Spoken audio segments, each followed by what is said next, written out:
ફરી એકવાર ડુપ્લિકેટ ચલણી નોટો ઝડપાઈ છે। એસઓજી પોલીસની ટીમે ડુપ્લિકેટ ચલણી નોટો ઝડપી લીધી છે। સુરતમાં ભાવિન હિંમતભાઈ વ્યાસ નામનો ઈસમ કોઈ જગ્યા પરથી બનાવટી ભારતીય ચલણી નોટ મેળવી લાવીને એને વટાવવા માટે સુરત શહેરમાં ફરતા હોવાની બાતમી એસઓજી પોલીસને મળી હોય, જે પોલીસની ટીમે સલાબતપુરા કિન્નરી ટોકીઝ પાસે આરોપી 33 વર્ષીય ભાવિન હિંમતભાઈ વ્યાસને ઝડપ્યો હતો। 19,000ની બનાવટની ચલણી નોટો પણ જપ્ત કરી છે। તેણે જણાવ્યું કે આર્થિક પરિસ્થિતિ સારી ન હોવાથી પૈસા કમાવાની લાલચમાં મિત્ર ગોપાલ વિઠલાણી પાસેથી બનાવટી ચલણી નોટો લાવી બજારમાં વટાવ ફરતા હોવાનું જણાવ્યું હતું। આ ગુનામાં સંડોવાયેલા આરોપીઓને પકડવાના ચક્રો ગતિમાન કરાયા છે। વોન્ટેડ આરોપી ગોપાલ મુકેશભાઈ વિઠલાણીને પણ ઝડપવામાં આવ્યો છે।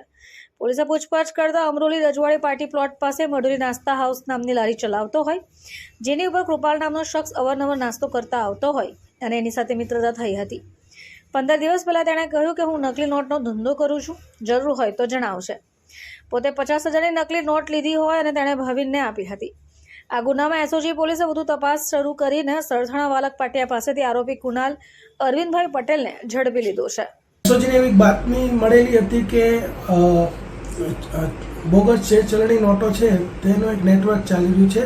તો એ બાતમીને આધારે સલાબતપુરાની અંદર ચેક કરતા ભાવિન વ્યાસ નામનો એક ઇસમ પકડાયો, જેની પાસેથી 500ના દરની 19,000 રૂપિયાની નોટો મળેલી। ત્યારબાદ તેની પૂછપરછ કરતા કે ભાઈ આ નોટો તે ક્યાંથી લાવ્યો, તો ગોપાલ વિઠલાણી કરીને જે છે વ્યક્તિ કે જેની પાસેથી આ નોટો મેળવેલી હતી, ગોપાલ વિઠલાણી છે એ લારી ચલાવતો હતો અને છૂટકની અંદર એ નોટો એક નોટ કરીને વટાવતો હતો। ગોપાલની પૂછપરછ કરતાં તેને કૃણાલ પટેલ જે છે તેનું નામ આપેલું હતું।